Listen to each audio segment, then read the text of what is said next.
자, 이 시간에 우리 왜 교회를 다니나 이 내용을 같이 한번 좀 생각을 해보도록 하겠습니다. 왜 교회를 다니나? 왜 교회를 다니나라는 이 질문은 아주 중요하고도 훌륭한 질문입니다. 굿 퀘스천이에요.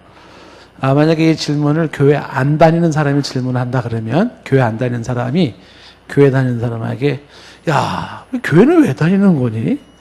이렇게 묻는다면 굿 퀘스천. 질문 참 잘한 거야. 교회 안 다니는 사람이 이 질문을 할 수 있겠죠?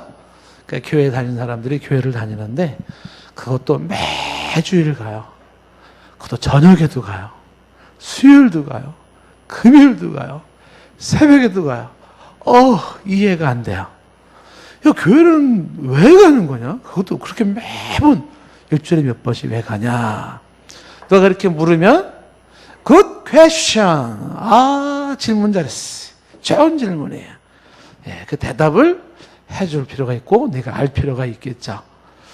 그래서 이 질문은 교회 안 다니는 사람이 교회 다니는 사람이 할 수 있는 질문이기도 하고 저같이 목사나 신앙을 지도하는 사람도 또 이 질문을 할 수 있고 해야만 해요. 저도 여러분에게 똑같이 질문하고 싶어요. 왜 교회 다니시나요? 신앙 지도자나 목사가 이 질문을 한다는 건 교회에 다니는 목적이 뭔지를 좀 분명히 했으면 좋겠습니다.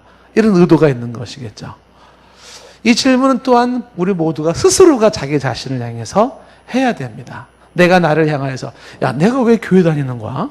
이렇게 물을 필요가 있다는 것입니다.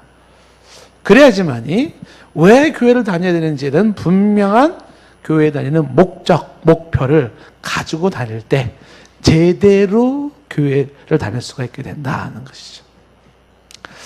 아이들을 이제 키우면서 애들이 막 조그만 애기였을 때 그때 제가 한 가지 번뜩 깨달았던 게 하나가 있었어요.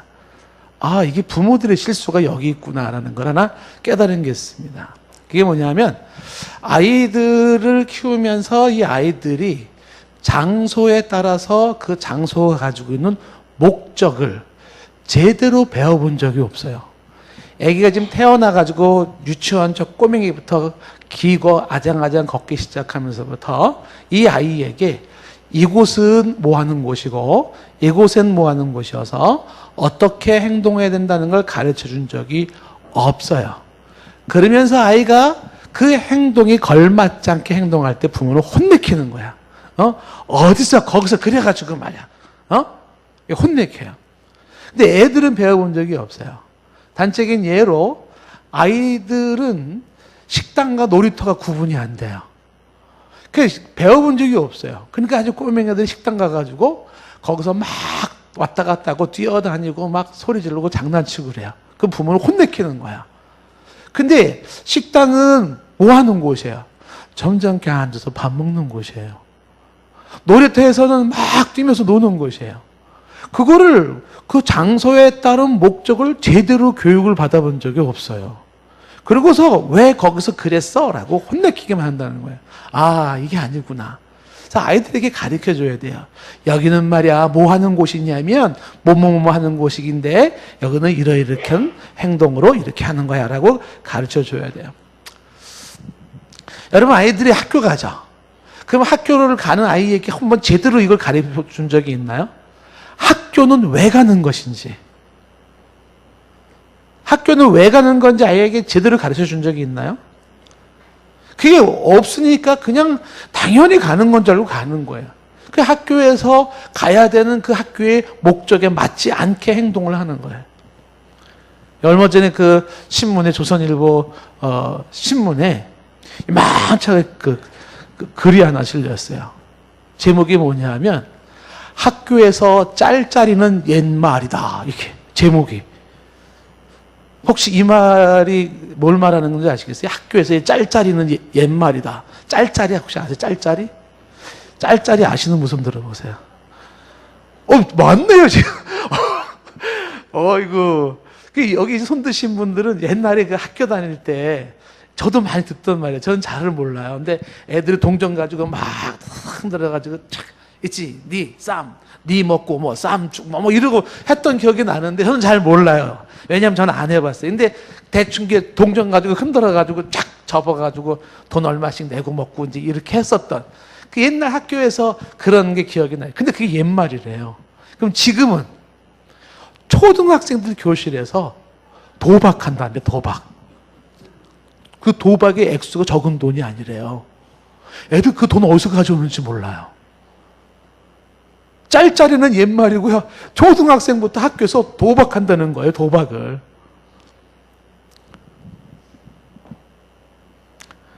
학교 왜 가냐? 이 아이한테 물으면 학교요?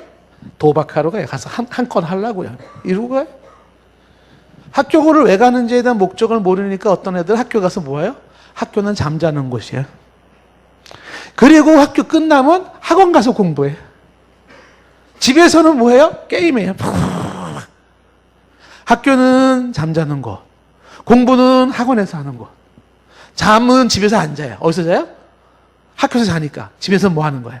게임하는 거. 그러니까 집에서는 뭐 하는 거고 학교에서는 뭐 하는 거고 학원은 뭐 하는 건지에 대한 목적을 제대로 가르쳐 준 적이 없어요. 그러니까 목적이 안 잡혔으니까 그 효과가 안 나타나더라는 거지. 대중목욕탕은 목욕하는 곳이고요. 도서관은 조용히 공부하는 곳이에요. 병원은 질병을 치료하는 곳이잖아요. 그건 가르쳐야 가끔 부모들이 의사놀이 해가면서 목적을 가르쳐주는 거죠. 실내에서의 행동과 실외에서의 행동은 어떻게 다른 건지 가르쳐줘요. 자, 그렇다면 교회는 왜 다니는 건가? 교회에 다니는 목적이 뭔가? 자, 이것은 우리에게 아주 중요한 질문이 된다는 것이죠. 제가 과연 이 질문에 대해서 얼마나 많은 사람이 어떻게 대답하는지 인터넷 서칭을 한번 해봤어요. 쫙 해봤어요.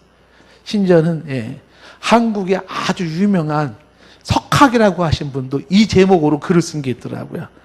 딱 보면서 제가 이건 아닌데 이게 아닌데 너무 안타깝더라고요. 자, 그래서 오늘 제가 여러분에게 조직신학적 관점에서 왜 교회를 다녀야 되는지를 몇 가지를 얘기를 해드릴 테니까 교회는 이것 때문에 다니는 거예요. 그래서 오늘 얘기하는 부분들이 우리의 교회 다니는 목적으로 분명히 살아있기를 원합니다. 첫째, 교회는요, 하나님께 예배드리러 다니는 거예요. 하나님께 예배 드리기 위하여 교회 다니는 거예요. 자, 이게 첫 번째 이유예요. 하나님께 예배 드리기 위하여다. 교회를 왜 다닌다고요? 그렇죠. 하나님께 예배 드리기 위해서 교회를 다니는 거예요. 이렇게 얘기를 하면 혹자는 질문에 바로 반발이 탁 나올 수 있는 질문이 있어요. 예배는 꼭 교회에서 드려야 되나요? 이렇게 반발이 딱 나오죠. 소위 말하는 이 예배라고 하는 것이 교회 건물 예배당이라는 이곳에서만 드려야 되는 건가요? 라는 반론이 딱 나올 수가 있습니다. 그래서 이렇게 또 얘기를 하겠죠. 우리는 있는 곳 어디에서나 예배 드릴 수 있지 않나요? 이렇게. 우리의 삶이 곧 예배해야 되는 거 아닌가요?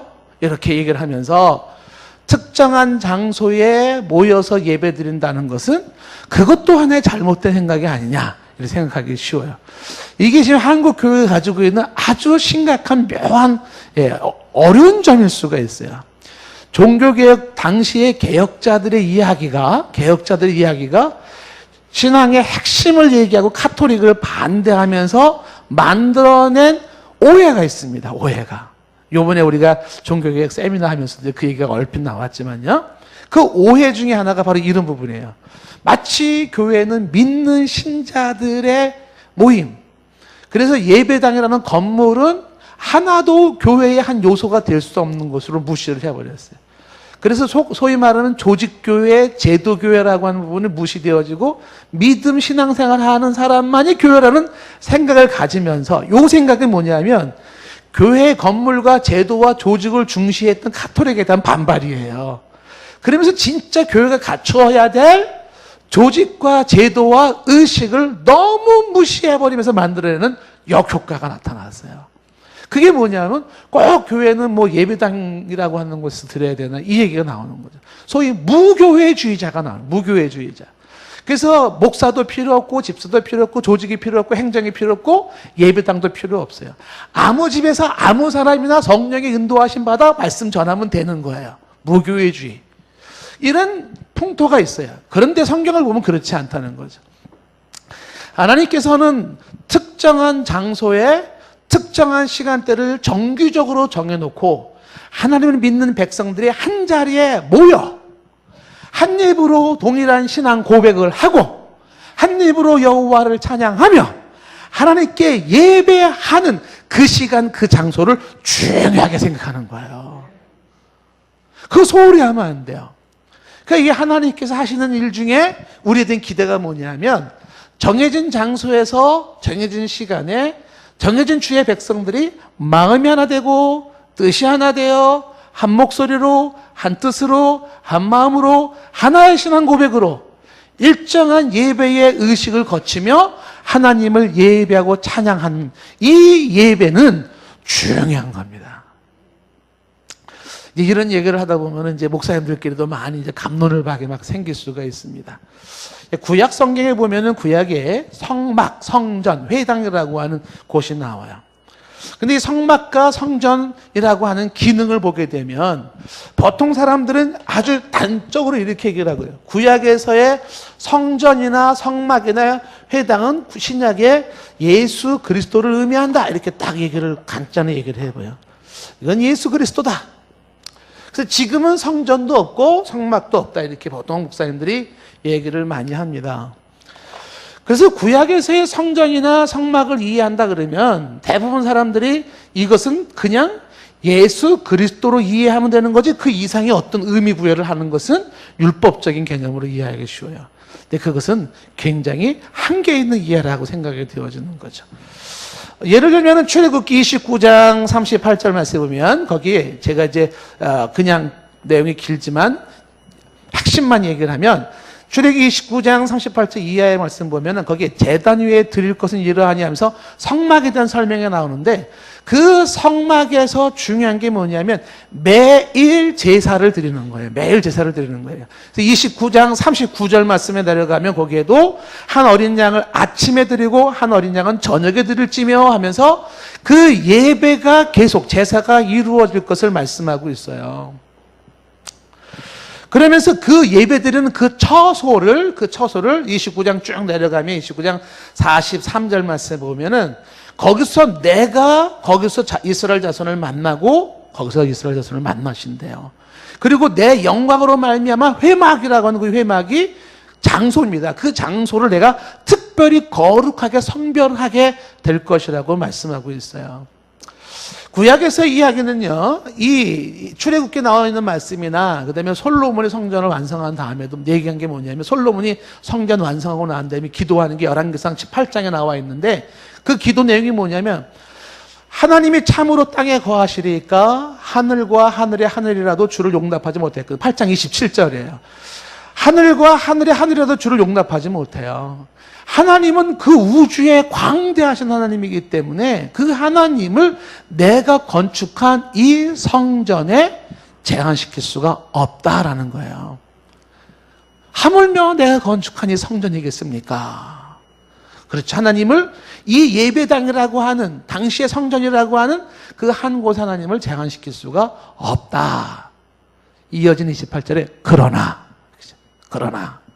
하나님은 특정한 장소에 국한시킬 수 없죠. 그러나 내 하나님 여호와여 주의 종의 기도와 간구를 돌아보시며 라고 하며 기도를 하는데 기도를 하면서 29절 말씀에 가면 8장 29절 이렇게 얘기를 해요. 주께서 전에 말씀하시기를 내 이름이 거기 있으리라 하신 곳 이 성전을 향하여 주의 눈의 주야로 보시오며 하나님이 말씀하시기를 내 이름이 거기 있겠다라고 하는 그 거기라는 게 솔로몬의 성전이에요. 거기 있겠다. 그리고 그곳에서 주야로 보시겠다라고 말씀을 해요. 그래서 이곳에서 드리는 기도에 특별한 의미를 부여해달라는 게 솔로몬의 요지입니다. 어디서나 기도할 수 있고 어디서나 하나님께 간구할 수 있지만 특히 이곳에서 기도하는 걸 들어달라. 이게 지금 설명이 굉장히 길게 설명이 필요할지 모르겠지만 하나님을 위하여 제공되어진 특별한 장소, 하나님을 위하여 특별히 구별된 그곳을 성별하사 그곳에서 하나님을 만날 때 특별히 만나 주십시오라는 의미를 가지고 있어요. 구약의 성전을 단순한 예수 그리스도라고 하는 성전이 궁극적으로 의미하는 게 예수 그리스도 맞죠. 그러나 이렇게만 이해할 것이 아니라 하나님께서 구약에서 보여준 성별된 장소에서 성별된 백성이 매일 드리는 제사의 중요성을 말하는 거예요. 그래서 그 장소라는 그 개념이 나중에 어떻게 되냐면 삶이 엉터리잖아요. 신자가 이스라엘 백성들이 하나님을 거역하고 우상 숭배하면서 꼭 무슨 그 성전에만 와서 뭔가 하잖아요. 그때 성전을 주께서 버려요. 성전을 버려버려요. 성전에 짓밟히게 하고 성전의 모든 걸 빼앗기게 만드는 거예요. 성전이라고 하는 물리적인 장소 개념이 신적인 절대성을 가지고 있지는 않아요. 그럼에도 불구하고 그곳을 하나님께 드림으로 말미암아 그 장소, 그 시간을 하나님께 드림으로 거기는 성별된 곳이 되는, 성별된 곳. 거룩히 구별된 곳이 되어져서 그것을 주께서 기뻐하시는 거죠. 신약의 개념에서도 우리가 무교회주의 개념을 가지고, 이 무교회주의는 종교개혁 개념에 아주 극단적으로 치우친 거예요. 그래서 지금 무교회주의의 개념을 가진 사람들이 많잖아요. 제도적인 교회, 지상교회를 거부하는 거예요. 그거는 착각이에요. 하나님께서 모든 것들을 성경에서 우리가 볼 때에 그 모든 것들을 하나님은 일정한 장소에 일정한 시간대에 그리고 하나님의 백성들이 한 마음으로 모여, 그렇죠? 한 마음으로 모여 한 입술, 한 뜻, 한 마음으로 하나의 신앙 고백으로 일정한 예배 의식을 갖추어 예배를 인도할 수 있는 성별된 자, 목사에 의하여서 조직적으로 드려지는 그 예배, 그것을 하나님이 기뻐하셔요. 우리가 교회 다니는 목적 중에 하나가 뭐냐 하면 우리 모두는 이렇게 한 자리에 모임으로써 교회가 교회되어 하시는 거예요. 우리가 흩어지면 교회가 교회다워질 수가 없어요. 한 자리에 모임으로써 하나의 조직을 갖추고 유교적 관계를 가지면서 우리가 하는 행위가 뭐예요? 하나님을 예배하는 행위예요. 교회를 왜 다니는가라고 할 때 첫 번째 말할 수 있는 게 뭐냐면 하나님을 예배하기 위해서다라는 것을 먼저 염두에 두시면 돼요. 그래서 교회 생활을 성공하려면 어떻게 될까요? 예배에 성공을 해야 되는 것이죠. 자고로 우리가 교회 생활에 있어서 교회 다니는 목적에서 하나님께 예배를 드리는 것임을 기억을 할 필요가 있습니다. 아멘이시죠? 설명을 제가 더 하고 싶은 것 중에 하나가 뭐냐면 예배는 받는다라고 말하지 않고 예배는 드린다라고 표현한다는 것도 기억을 하셔야 돼요. 교회의 개념에서 많은 사람들이 교회를 떠나는 이유 중에 하나가 왜 떠나냐 하면 교회를 받는 곳으로 생각하기 때문에 떠나가요. 교회에서 내가 뭘 받기 위함이라고 하는 게 목적이 아니에요. 교회는 드리는 곳입니다. 특히 예배를 드리는 곳이에요. 받기를 원한다라고 하는, 나는 뭐뭐를 받기를 원해라고 하는 이 원트가 목적이 되어 있는 사람은요, 자기의 그 원트가 채워지지 않을 때 실망하고 떠나는 거예요. 다 차원이 달라요. 어린아이들은 이런 신앙, 어린아이 같은 신앙은 이렇게 하겠죠. 근데 교회는요, 내가 원하는 거를 받는 게 목적이 아니에요. 그래서 내가 원하는 게 안 채워져서 기분 나빠, 안 나가, 이게 아니에요. 하나님께 내게 있는 걸 가지고 나가 드리는 거예요. 동방박사가 예수님을 찾아갈 때 어떻게 해요? 황금과 유향과 몰약을 가지고 아기 예수께 경배 드리기 위해서 가는 거지 뭔가를 받으려고 가는 게 아닌 거예요. 교회에서 기본적인 우리들의 마인드 중에 하나가 뭐냐면 교회에서 뭔가를 받으려고 하는데 익숙해 있지 마세요. 기본적인 자세가 잘못되어 있는 거예요. 교회는 내게 있는 것을 주께 드리는 기본 개념을 가지셔야 되는 거예요. 자, 두 번째, 왜 교회를 다니는가라고 할 때 두 번째 이유는요, 두 번째 이유 중에 하나는 내 영혼의 돌봄을 받기 위해서예요. 내 영혼의 돌봄을 받기 위해서다. 여기 영혼의 돌봄을 받기라는 이 받기에서는 앞에서 말할 때 이건 원트를 하면 돌봄을 받는다는 건 이건 니드입니다. 나의 이 필요가 채워지는 거예요. 내가 원하는 게 아니라 내 니드가 채워지는 건데 중요한 것은 영혼의 돌봄, 케어라고 하는 부분을 강조하고 있는 것이죠. 왜 하나님은 이 땅에 교회를 두셨을까요? 그 이유 중에 하나가 뭐냐면 하나님의 백성들을 돌보라는 것이, 돌보라. 예수님께서 부활하신 이후에 베드로를 만났어요. 그때 베드로를 향해서 요한복음 21장 15절 말씀에 네가 나를 사랑하느냐라는 말과 함께 내 어린 양을 먹이라 이런 얘기를 했어요. 내 어린 양을 먹이라. 내 어린 양을 먹으라가 아니라 먹이라. 먹으라와 먹이라의 차이는 집에서 확인해 보시기 바라요. 근데 그 양을 먹이는데 어린 양이에요. 내라고 하는 게 예수님이에요. 지금 지상에는 누가 있냐면 예수 그리스도의 철없는 어린 양들이 있어요. 그 양들은요, 먹여줘야 돼요. 마치 아기 같아서 엄마가 우유를 먹여주듯이 먹여줘야 돼요. 이게 베드로에게 준 사명이에요. 교회의 사명이죠. 교회를 어머니를 할 수 없는 사람은 하나님을 아버지를 할 수가 없다. 초대교회 교부들이 많은 분들이 얘기를 했어요. 어머니와 같은 교회가 뭘 해주냐면 철없는 어린 양 같은 나를 어떻게 해요? 먹여주는 것이에요. 그 먹는 게 뭐냐면 돌봄을 받는 것이에요. 그래서 교회를 다니지 않는다라고 하는 건 어머니의 돌봄 받지 않겠다 이런 개념인 것이에요. 과연 누가 그 영혼을 보장할까요? 철없는 어린 것들이 지금 자녀들 키울 때 그러잖아요. 지금 조금 막 중학교 막 이제 2학년만 되면 그러잖아요. 독립할 거야, 집 나가버릴 거야, 막 그러잖아요. 예? 그럼 또 엄마 아빠 승질 나가지고 나가봐, 가서 네 마음대로 해봐, 막 이러잖아요. 가서 어쩌려고요? 얘가 뭐 밖에 나가면 뭐 밥이 뭐 제대로 생기는 거, 뭐가 제대로 생겨요? 어릴수록, 커서는 독립을 해야겠지만 어릴수록 어떻게 돼요? 돌봄을 받아야 돼요. 먹여주는 대로 먹어야 되고요. 예? 씻기면 씻어주는 대로 해야 돼요. 내 양을 먹이라, 내 양을 치라라고 하는 것도 뭐예요? 셰퍼드 목양하라는 겁니다. 내 양을 치라 이거는. 왜 이 교회에 이 땅에 교회를 두셨을까? 그 영혼의 돌봄은 어린 양을 먹이고 어린 양을 치기 위함인데, 여러분 사도행전 20장 28절 말씀에 이런 말씀이 있잖아요. 사도행전 20장 28절 말씀에 보면, 자, 거기 이제 바울이 에베소 장로들을 불러놓고 이런 얘기를 하잖아요. 20장 28절. 여러분은 자기를 위해서 또는 온 양떼를 위해서 삼가하십시오. 성령이 그들 가운데 여러분을 감독자로 삼고 하나님이 자기 피로 사신 교회를 보살피게 하셨습니다. 하나님께서 이 직분자를 두신 이유가 뭐냐면 성도들을, 교회를 보살피기 위해서다. 오늘 말씀에서 에베소서 말씀도 그런 내용이지만요, 그 보살피게 하셨다. 그 보살핀다는 게 뭐냐면 이어진 29절 말씀, 이런 말이 있어요. 내가 떠난 후에 사나운 이리가 여러분에게 들어와서, 이 사나운 이리가 어디 들어오냐면 교회에 들어오고 여러분 마음속에 들어가고 어린 양들 속에 들어가요. 누가? 사나운 이리가. 근데 사나운 이리의 특징이 뭐냐면 양떼를 아끼지 않아요. 이 무시무시한 이 이리가 여러분들 아끼지 않고 여러분들 불쌍히 여기지 않아요. 교회의 성도들 한 명 한 명을 결코 불쌍히 여기지 않는 이리가 있어요. 그 이리가 오는 게 뭐예요? 잡아먹는 거예요. 이게 양떼들이 직면하고 있는 현실인 것이죠.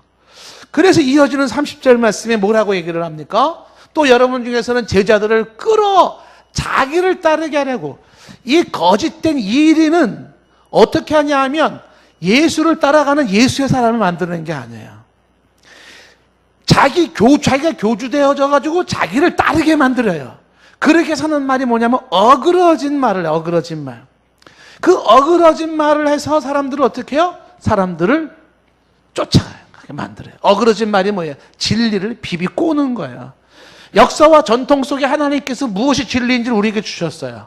근데 그 역사와 전통 속에 검증되어지고 걸러진 진리를 따르지 않고 어느 날 교주가, 약장수 같은 교주가 나타나가지고 교주가 그럴듯한 말로 사람들을 현혹해서 제자들을 끌고 가요. 이게 뭐냐면 양떼를 아끼지 않는 이리의 모습이에요.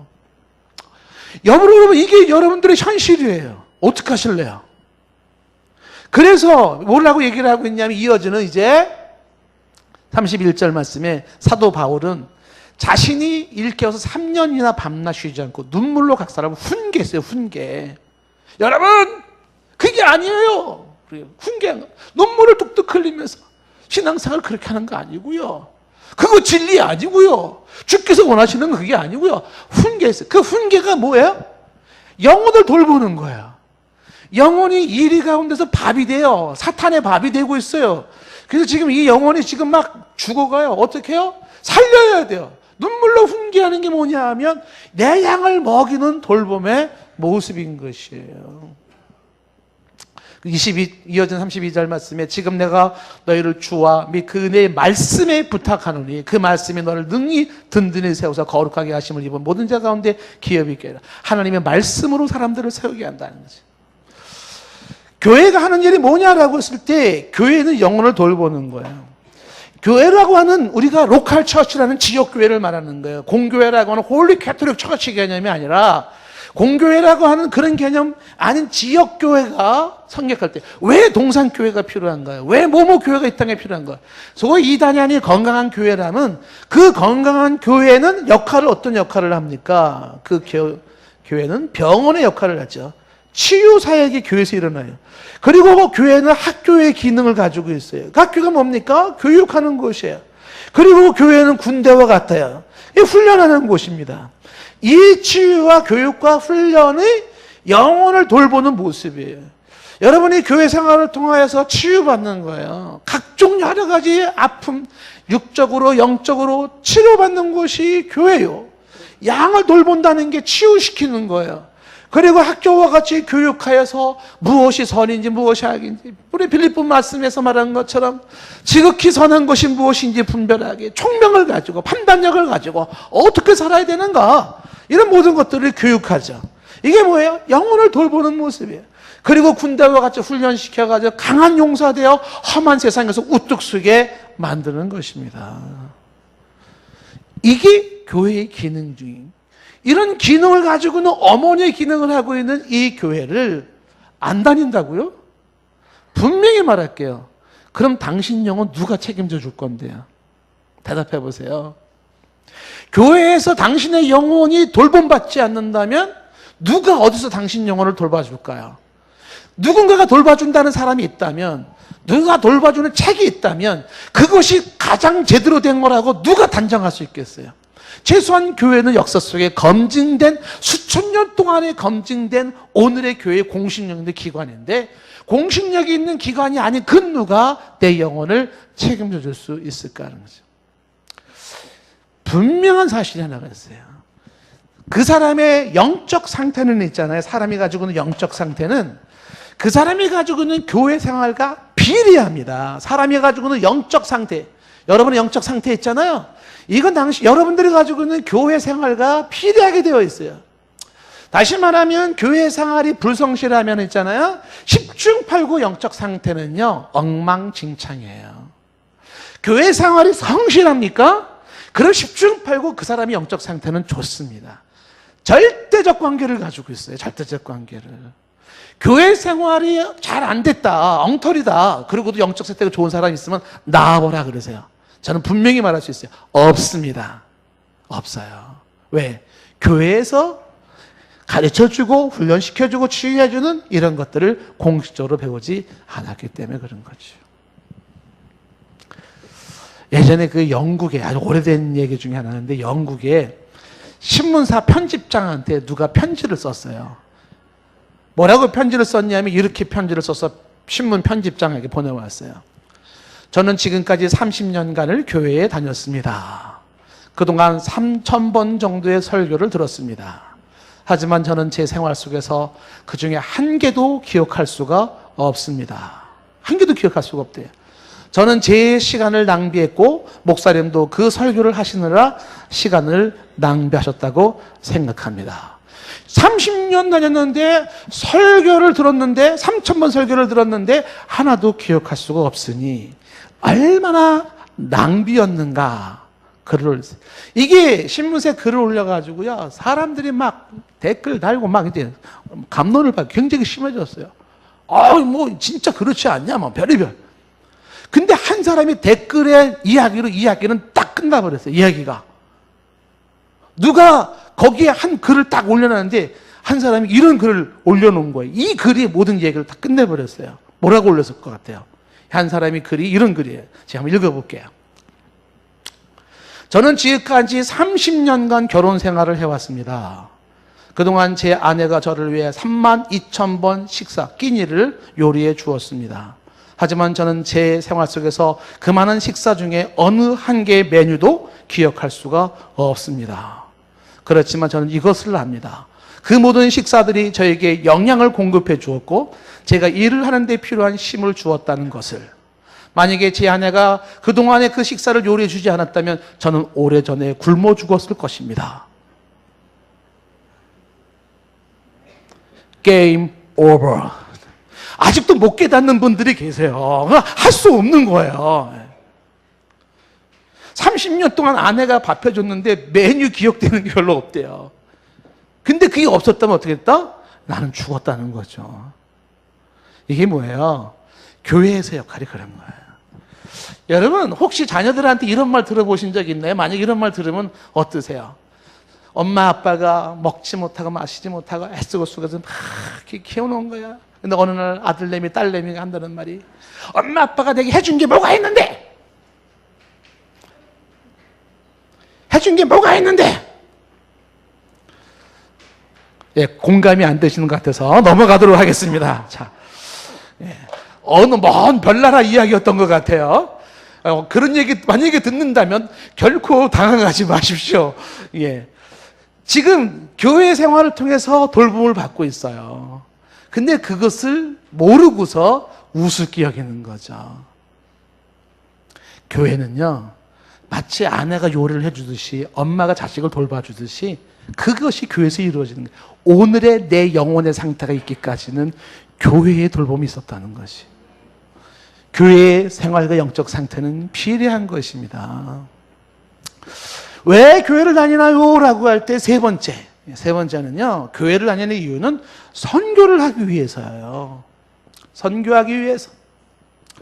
아니, 교회 다니는 게 왜 선교를 하기 위해서야? 이건 교회가 말하기 좋게 만든 이기적인 얘기 아니야? 이렇게 생각을 하기 쉽죠. 이 선교를 한다라는 개념이 교회의 기능 중에, 교회의 존재 이유 중에 중요한 한 이유예요. 그게 뭐냐면, 이 선교는요, 성경 진리, 교회는 성경의 이 진리를요, 성경의 진리를 어떻게 해요? 성경의 진리를, 이거를 배우고, 성경의 진리를 수호하고, 그 다음에 성경의 진리를 전파하는 것이에요. 여러분, 교회가 왜 하나님이 교회를 두셨냐면, 교회를 통해서 성경 진리, 하나님의 진리를 사람들로 배우게 하라. 성경의 진리가 무엇인지 수호하고 보호받도록 해라.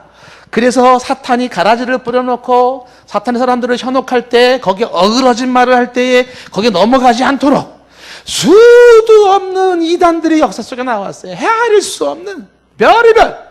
그때마다 그건 진리가 아닙니다, 성경은 진리는 그게 아닙니다라고 외치며 투쟁하며 싸우며 나왔던 교회의 역사는 진리를 수호하는 곳이었었어요. 그리고 이 성경 진리가 어떻게 해요? 온 천하에 전파되기를 원하는 거지. 교회의 기능이고 교회의 중요한 목적이에요. 저와 여러분들이 교회를 왜 다니느냐라고 할 때, 나 성경 진리를 배우기 위해서야. 나 성경 진리를 수호하는 일에 동참하기 위해서야. 나 성경 진리를 온 세계에 전파하기 위해서야. 교회 다니는 목적이 거기에 있다라고 하는 것입니다.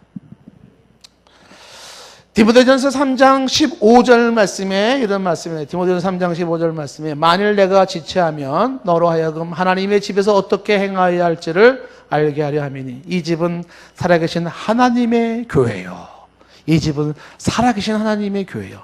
진리의 기둥과 터니라. 하나님의 교회는 진리의 그리고 기둥의 터가 되는 것입니다. 교회에서 진리를 세우고 교회에서 진리를 보호하고 교회에서 진리를 선포하는 것이죠. 이 교회가 만약에 이 진리 문제 가지고 고민하지 않는다면 그건 교회가 병든 교회일 수 있는 것이죠. 정말로 저와 여러분들이 승부수를 내야 되는 것은요, 바로 진리 문제로 승부를 걸어야 돼요. 저는 우리 동산교회 여러분들이 진리에 대한 목마름이 있었으면 좋겠어요. 진리에 대한 고뇌, 진리가 자유케 하는 것이고 진리가 거룩하게 하는 것이고 진리가 내 삶을 붙잡아 주는 거야. 무엇이 진리인가? 어쩌면 우리는 개개인이 이 진리 싸움에서 턱없이 부족한 한계를 느낄 수 있을 것이에요. 그때 교회가 이 역할을 감당함으로써 여러분은 교회를 통하여 진리를 배우고 진리를 수호하고 진리 안에 거할 수 있게 되는 것입니다. 좀 전에 읽었던 이 사도행전 20장 28절 말씀이 아까 보았던 말씀 기억나십니까? 흉악한 이에리가 너희 가운데 들어와서 양떼를 아끼지 않으면서 어떻게 해요? 제자들을 꿰어서 자기를 따르게 하려고 어그러진 그러한 말로 사람을 현혹한다라는 얘기가 있습니다. 예수님께서 지상명령을 내릴 때도 마태복음 28장 20절 말씀이 뭐예요? 19절 20절 말씀에 아버지 아들과 성령의 이름으로 세례를 주고 내가 너에게 분반 모든 것을 가르쳐 지키게 하라. 내가 너에게 분방을 가르쳐 지키게 하라는 거예요. 성도들은 가르치고 지킴을 받아야 되는 거예요. 여러분 좀 전에 읽었던 에베소서 말씀이 이런 말씀이 있잖아요. 에베소 말씀에 왜 교회에 11절 말씀 보세요. 왜 교회에 사도를 두시고 그리고 왜 선지자를 복음 전하는 자를 그리고 어떤 사람은 왜 목사와 교사를 두셨을까요? 12절에 성도를 온전케 하여 온전케 그리고 봉사일을 하게 하려 하심이라 라고 얘기를 하고 있는 것이죠. 이 성도를 온전케 한다라는 것이 이어지는 13절 말씀에 이렇게 되어 있잖아요. 우리가 다 하나님의 아들을 믿는 것과 아는 일이 하나가 되어 온전한 사람을 이루어 그리스도의 장성한 분량에 충만한 데까지 이르러서 14절 우리가 이제부터는 어린아이가 되지 않냐고 어린아이가 되지만 않고 사람의 속임수 간사한 유혹에 빠져 온갖 교훈의 풍조에 밀려 요동하지 않게 하려 함이라. 여러분 우리가 이렇게 흔들리지 않고 건강하게 성숙한 신자가 되어 그리스도의 장성한 분량이 이르기까지 누가 도와줄까요? 누가 그 역할을 해줄까요? 교회가 하는 거예요. 교회에서 선교한다라는 것은 진리를 배우고 진리를 수호하고 진리를 선포하는 것입니다. 네 번째, 왜 교회를 다니냐라고 할 때 네 번째는요, 성도 간에 교제하기 위해서예요. 교제하기 위해서. 성도 간의 교제라는 게 왜 중요하냐면 이 성도 간의 교제라는 것은 첫 번째, 교제권의 거룩함을 얘기하는 거예요. 교제권의 거룩함. 교제권의 거룩함이라는 것은 성도의 교제의 특징이에요. 다시 말하면 주 안에서 이루어지는 교제가 필요하다는 거예요. 저와 여러분들은 주님 밖에서 교제가 필요한 사람들이 아닙니다. 그 교제라는 것이 친밀한 교제를 말하는 건데 주님 밖에서 우리는 교제가 필요한 사람이 아니에요. 전도한답시고 그렇게 하지 마세요. 그거 아니에요. 우리는 주님 안에서 교제할 사람들이에요. 그 주님 안에서 교제하는 게 성도의 교제인데 그 주님 안에서의 교제가 뭐겠어요? 주님 안에서의 교제는요, 거기에는 뭐가 있어요? 하나님, 기도, 예배, 성령, 예? 섬김, 거룩, 윤리, 도덕, 이게 다 주님 안에 있는 것들이에요. 그래서 주님 안에서 거룩한 교제가 우리에게 필요한 거예요. 우리는요, 교회가 없으면 교회 다니지 않으면 어떻게 되냐면 교회 밖에서 교제권을 갖게 되는데 교회 밖의 교제권을 모두가 싸잡아서 말할 수는 없을 수 있을 거예요. 그렇지만 교회 밖에서의 교제라는 것이 뭐겠어요? 그것은 세속적인 교제로서 술 교제, 성적인 문란의 교제, 심하게는 마약의 교제, 허무감에 빠진 교제, 대표적인 교제까지 현재 진행되거나 갈 수 있는 게 세속적인 교제. 그 세속적인 교제 속에는 하나님도 기도도 예배도 성경도 섬김도 거룩도 윤리도 이런 게 없잖아요. 왜 교회 다니나? 나 성도 간의 교제를 하기 위해서예요. 교제의 거룩감을 유지하기 위해서다. 그게 왜 이렇게 중요할까요? 굉장히 중요해요. 왜냐하면 이 교제권이라고 하는 것은 교제권이 그 사람을 결정하는 거예요. 따라해서 교제권이 그 사람을 결정한다. 다시 말하면 당신은 누구랑 친하게 지납니까? 그 영향에 당신은 그 사람이 되는 거예요. 내가 즐겨 만나는 사람들 있죠? 내가 즐겨 함께하는 사람들 있죠? 내가 그 사람이 되는 거예요. 교제권이 성도 간의 교제가 아니라 성도가 아닌 사람까지 교제를 한다 그러면 어떻게 돼요? 성도가 아닌 사람이 내가 되는 거예요. 아이들한테 설명할 때 가끔 이렇게 설명을 종종 해요. 얘들아, 이 보자기가 있잖아. 보자기? 예? 그러면 이 보자기에다가 생선을 싸요. 생선을. 여러분, 굴비를 잔뜩 쌌다고 가정을 해봅시다. 보자기에다. 굴비를 꾸렸어요. 그래가지고 이거를 굴비 보자기. 이 보자기는 굴비가 없어도 무슨 냄새가 날까요? 질문이 너무 어려워서 대답을 못 하세요. 왜? 집에서 실습을 해봐야 돼요. 이 보자기에다가 향수를 뿌리고 쌌어요. 향수를 쌌어요. 향수 보자기야. 향수가 없을 때 이 보자기에서 무슨 냄새가 날까요? 여전히 대답을 못 하시는 분들이 계세요. 이게 뭐예요? 교제권이에요. 교제권이 굴비 냄새 혹은 아주 안 좋은 냄새를 내기도 하고 향수 냄새를 내게 하는 거예요. 그래서 교제권이 굉장히 중요해요. 누구랑 주로 만나나, 누구랑 주로 지내나. 성도는 성도 간의 교제가 이루어져야 돼요. 이게 나를 결정해요. 내 인생을 결정하는 거예요. 제가 지난번에 말씀드렸잖아요. 모든 사람은 자기 친구가 다 착하다고 착각해요. 깡패도 자기 친구는 착하다 그래요. 천하에 못돼 먹은 사람은 자기 친구는 착하다 그래요. 착각입니다. 교제를 누구랑 하느냐는 것이 결정을 하는 것이죠. 그런데 이 교제가 왜 성도의 교제가 이렇게 중요하냐라고 할 때 바로 이 성도의 교제가 뭐예요? 나의 영혼 있잖아요. 내 신앙과 나의 영혼을 붙잡아줘요, 교제가. 여러분, 굉장히 이건 많이 경험하셨을 거예요. 교회에 와서 신앙생활 하다 보면 여러 가지 막 회의가 들어요. 막 회사 일이 바빠서 빠지고 친구들이랑 여기저기 가다 보면은 점점 신앙이 멀어져요. 그때 변함없이 내 신앙을 할 수 있게 도와준 게 뭐냐면 주변의 교제권들이에요. 그때 그분들이 있음으로 인하여서 내가 흔들릴 때 넘어질 때 어떻게 돼요? 한 번 더 일어설 수 있었고 비틀거릴 때 쓸 수 있었고 했었어요. 내 주변의 사람들 때문에. 교제권이, 성도의 교제권이 내 영혼을 보장시켜주는 중요한 모습이 되어져요. 그래서 혼자 나홀로 신앙생활 하시는 분들은 신앙생활이 오래 못 가게 되어 있어요. 교회 소속을 두지 않고 홀로 신앙생활 하시는 분들 계시잖아요. 이런 분들은 신앙생활이 오래 못 갑니다. 소속을 두고 함께 교제하는 그 교제권 속에서 신앙이 보장이 되는 것이다 라고 하는 것입니다. 그 다음에 성도의 교제권이 필요한 이유 중에 하나가 뭐냐면 함께, 이 성도의 교제권은 함께 하나님의 뜻을 이룰 수 있기 때문에 그래요. 하나님의 뜻을 이룬다. 다시 말하면 교회라고 하는 것은 너와 내가 함께 만나서 거기서 함께 이루어지는 게 교회예요. 믿는 신자들의 신앙 고백하는 개체가 흩어져 있으면 엄밀히 말하는 교회가 아니에요. 당신이 교회입니다 막 이렇게 많이 강조하잖아요. 그거는 교회를 구성하고 있는 요소예요. 교회를 집으로 설명하고 우리의 몸으로 설명하는 거예요. 우리 몸에 많은 지체가 있듯이 손가락이 있고 발가락이 있잖아요. 그게 없으면 우리 몸이 안 돼요.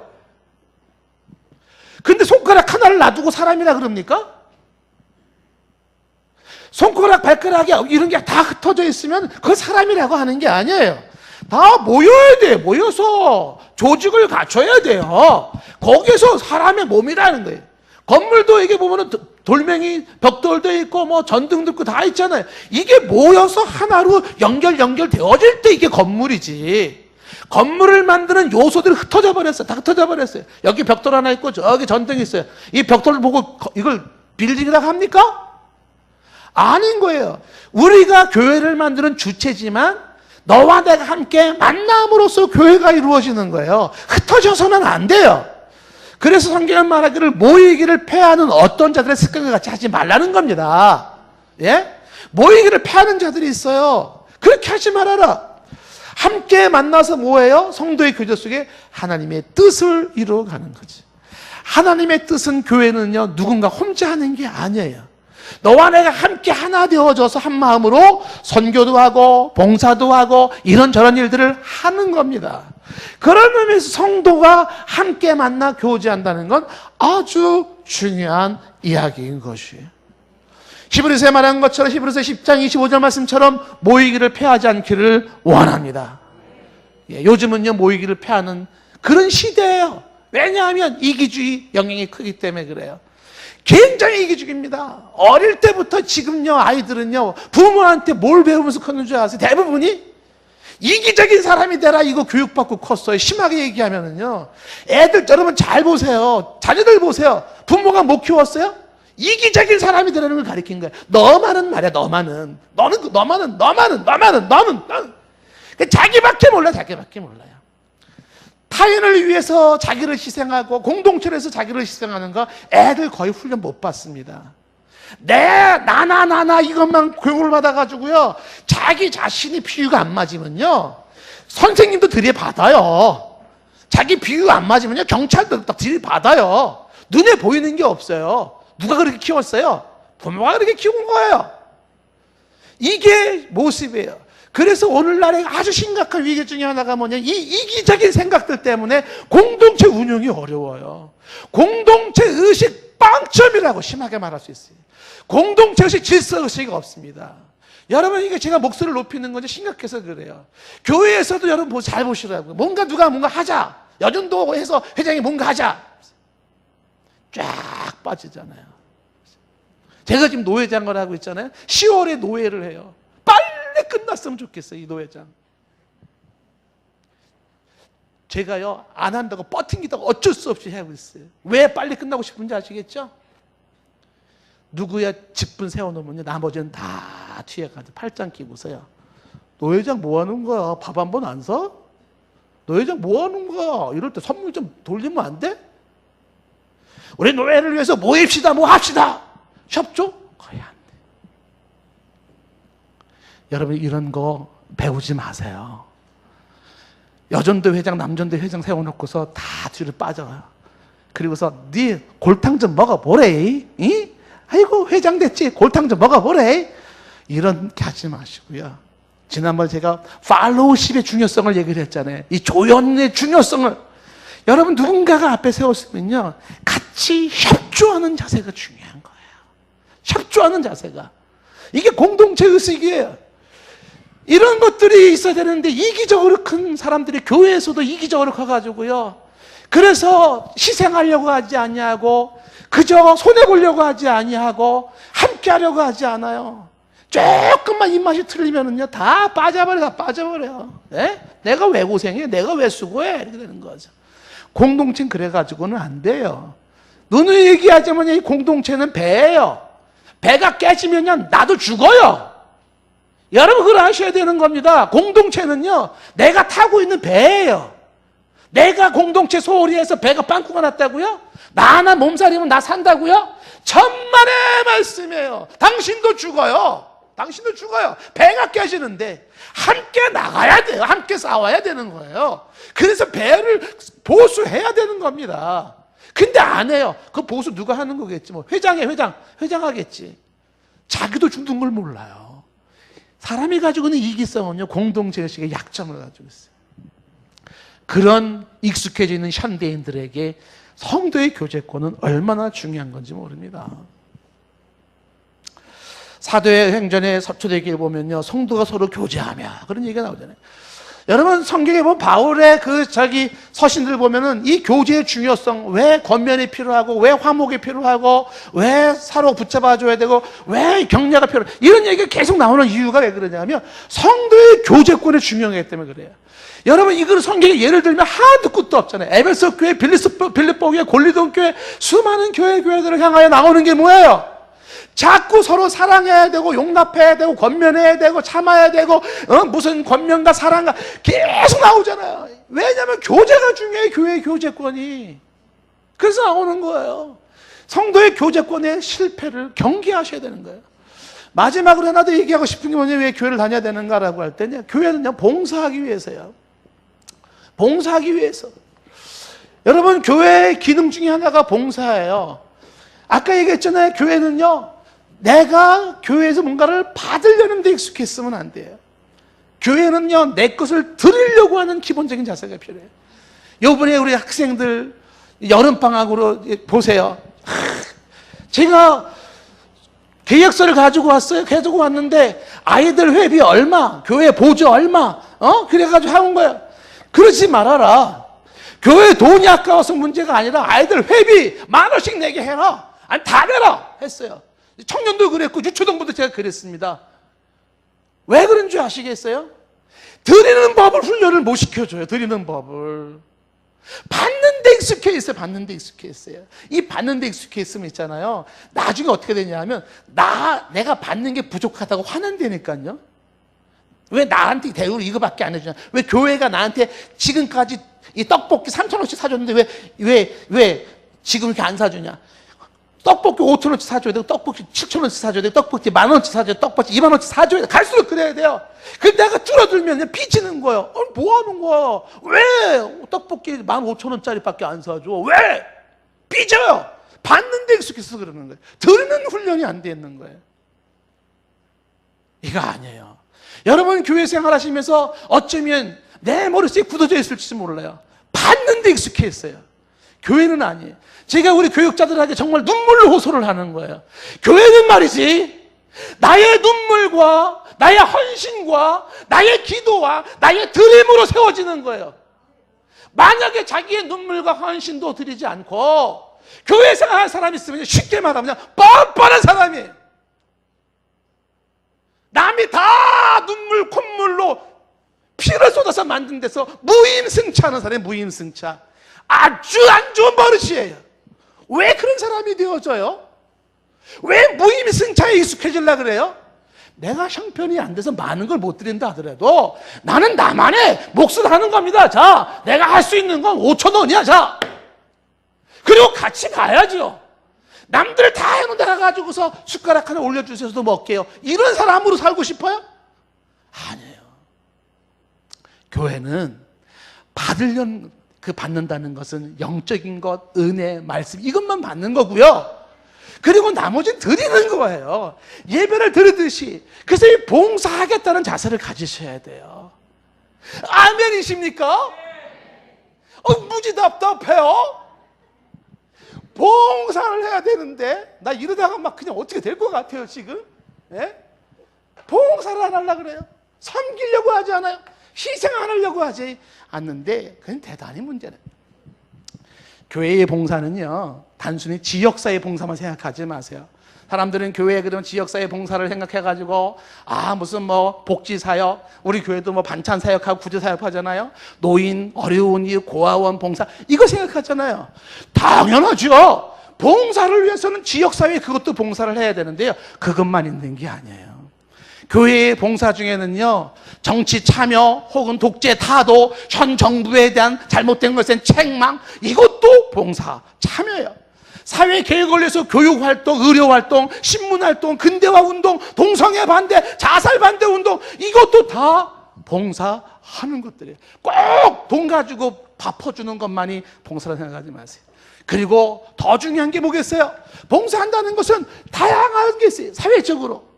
만약에 크리스찬들, 저와 여러분들이 우리 살고 있는 금천구 시흥동에 여러분들이 정말 건전한 사상을 심어주는 그러한 역할을 한다, 이것만큼은 좋은 봉사가 없어요.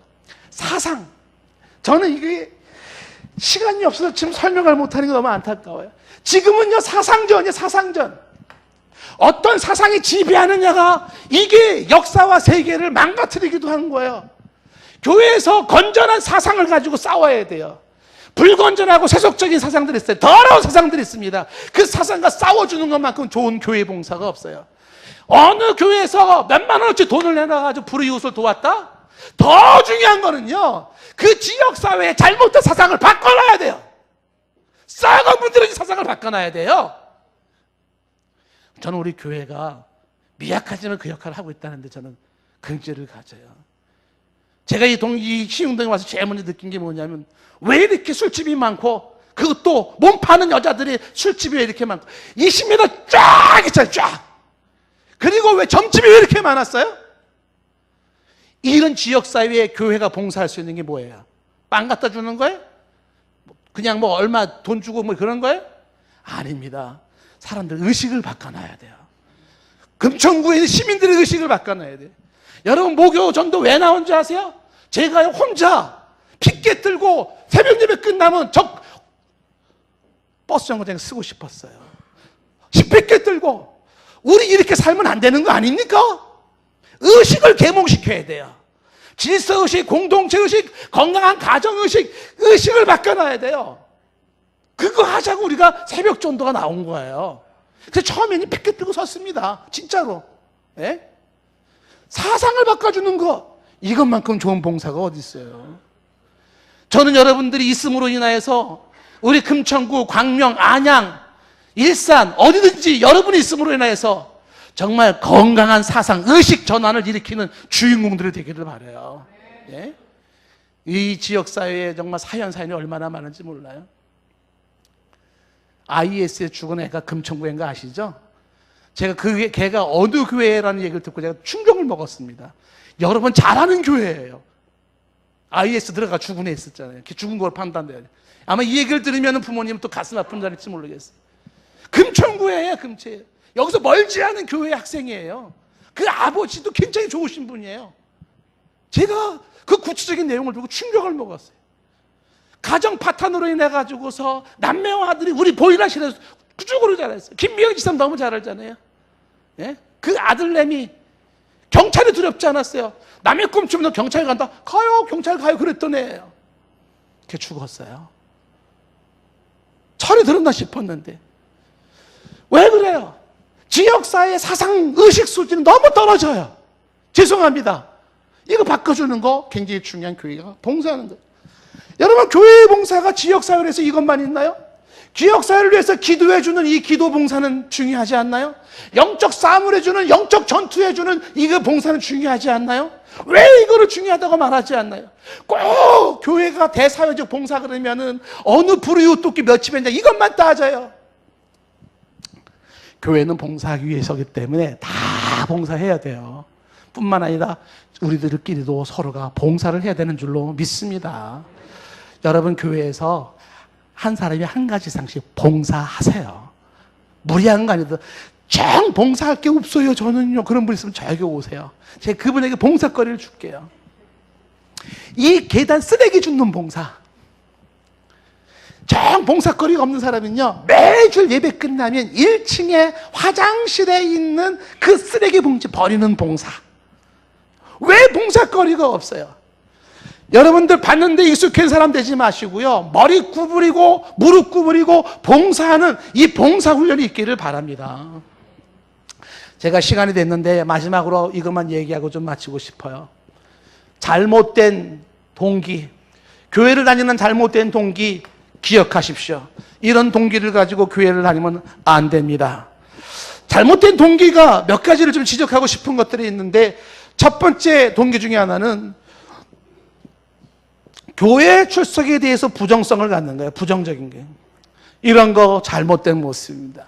심지어는 교회를 거부해요. 가난한 교인이에요. 교회를 안 나가요. 사이버 교인. 좋은 거 아닙니다. CBS 방송국을 봤는데 왜 당신은 교회를 안 나가는 가난한 교인이었습니까? 31.1%가 나온 게 뭐냐면 자유롭게 신앙생활을 하고 싶어서라는 거예요. 여러분, 교회라고 하는 부분들이 자유롭게 신앙생활 한다라고 하는 것이 그게 신앙생활 잘하는 걸까요? 아닙니다. 예배가 제대로 이루어져요? 영혼 돌봄이 제대로 이루어져요? 선교가 제대로 이루어져요? 성도 간의 교제가 제대로 이루어져요? 그 신앙생활 하는 거 아니에요. 사탄의 속임수입니다. 교회 출석을 부정해요? 그건 아니에요. 그 다음에 교회에 잘못된 것 중에 하나가 뭐냐면 절대로 교회의 방관자가 되지 마세요. 교회의 손님이에요. 손님. 교회의 방관자. 언제까지 교회의 손님으로 지나시겠어요? 안 됩니다. 여러분, 성도들이 교회를 나오는데 교회에 대해서 방관자가 되어져가지고 교회에 대해서 소위 말하면 관람객이에요. 무슨 영화 관람하러 왔습니까, 여러분들? 관람객이에요. 이 관람객보다 더 심한 사람은 교회 나오는데 평론가로 와, 평론가. 평론가 설교 평론하고, 목사가 설교가 기승전결이 안 맞는다는 등, 논지가 이상하다는 등, 음악을 하는데 에바다 중창단 음악이 왜 헬트 소리가 저렇게밖에 안 나왔냐는 등, 더 컸어야 되는 게 아니냐는 등, 뭐 평론가. 이게 교회 다니는 모습이에요. 손님으로, 방관자로, 관람객으로. 교회는 관광하러 왔습니까? 관광객입니까? 그게 아니에요. 교회는요, 중요한 게 뭐냐면 교회에 대한 주인의식을 가져야 돼요. 주인의식. 내 교회라는 의식을 가지셔야 돼요. 내가 교회에 소속되고 있는 한 내 교회, 내 목자, 내 사명. 아까 말한 것처럼 나의 눈물로, 나의 기도로, 나의 헌신으로 나의 교회가 세워져요. 내 교회는 내 영혼의 어머니와 같고 내 자손의 어머니와 같아서 건강한 교회를 위해서 내가 세우겠다. 우리 청년들 아멘. 힘있게 좀 하면 안 되겠니?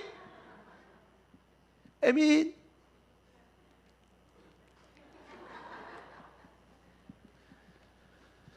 내 교회는 내가 세우겠습니다.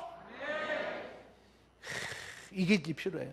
단 이 내 교회에 대한 주인의식은요, 바꿔 얘기하면, 이건 주인의식은 이걸 말하는 게 아니에요. 교회에 대한 군림의식을 말하는 게 아니에요.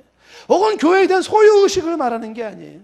여러분, 교회에서 군림하려고 하지 마십시오. 교회에 마치 이사장 된 것처럼 소유의식을 가지지 마십시오.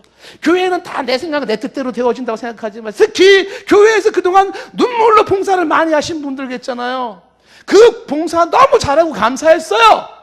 그런데 그걸 자칫 잘못하면은 마치 이 교회의 오너가 자기인 것처럼 착각하기가 쉬워요. 오너 의식을 버리셔야 돼요. 그 오너 의식은요, 타락한 자의 특징입니다. 하나님 앞에서 죽도록 충성하고요, 내 모든 것 다도 충성하고요, 그리고 떠나는 게 청직이에요. 교회에 군림하지 마시고 소유 의식을 버리셔야 돼요.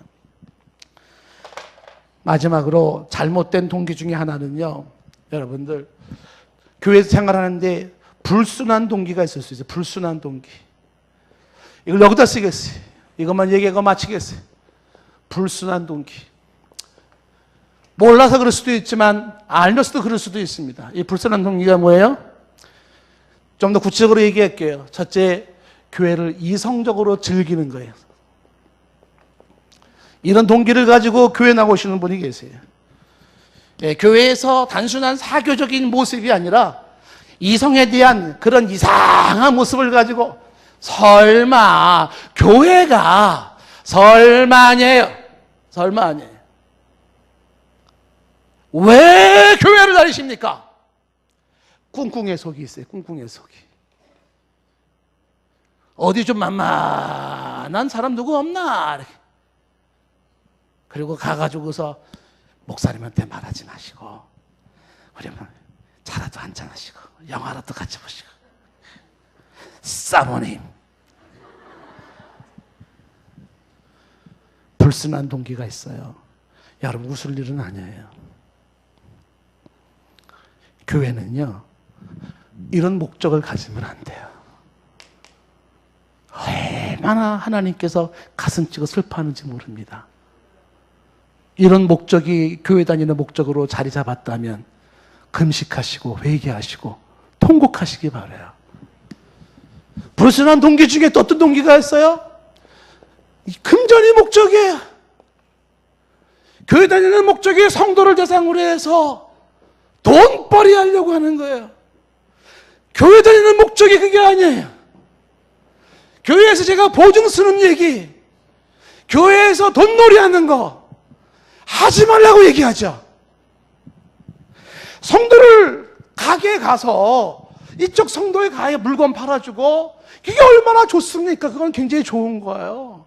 그런데 그것이 잘못돼가지고서, 목사님, 좋은 아이템이 하나 나왔는데 2천만 원만 돼. 이거 되면 다달이 돈이 팍 들었어. 담임 목사한테 말하지 마. 2천만 원, 2천만 원. 그러면 이제 이 목사님, 나 없어. 2천만 원은 그냥 내 집 마이너스 살아가. 그러면 그 아는 사람 있잖아. 그 김모모 목사, 거기다 한번 얘기 좀 해봐. 2천만 원. 아니면 막 말하지 마. 권사님, 야, 여기 좀 투자하면 거액 떨어져. 3천만 원. 절대 목사한테 얘기하면 안 돼. 교회는 그런 목적으로 다니는 데가 아니에요. 하나님 앞에 예배하는 곳이고 주의 진리의 말씀 앞에 쓰는 것이. 성도 간에 유무상통하는 건 중요하지만 왜 교회를 통하여 장사하고 왜 교회를 통하여 돈을 챙기려고 해요? 조심하셔야 됩니다. 조심하셔야 돼요. 여러분, 우리 교회는 그런 교회가 아닌 줄로 믿습니다. 오늘 얘기의 결론은요, 하나입니다. 불신자들은 이 질문 계속 던져주셔야 돼요. 불신자들이 여러분에게 자꾸 던져줘야 돼요. 왜 교회 다니는 거야? 왜? 저도 여러분에게 계속 던지고 싶어요. 왜 교회 다니시는 거예요? 왜? 여러분 스스로도 질문을 던져야 돼요. 왜 교회 다니는 건데? 왜? 목적 의식이 살아있기를 원합니다. 기도하시겠어요.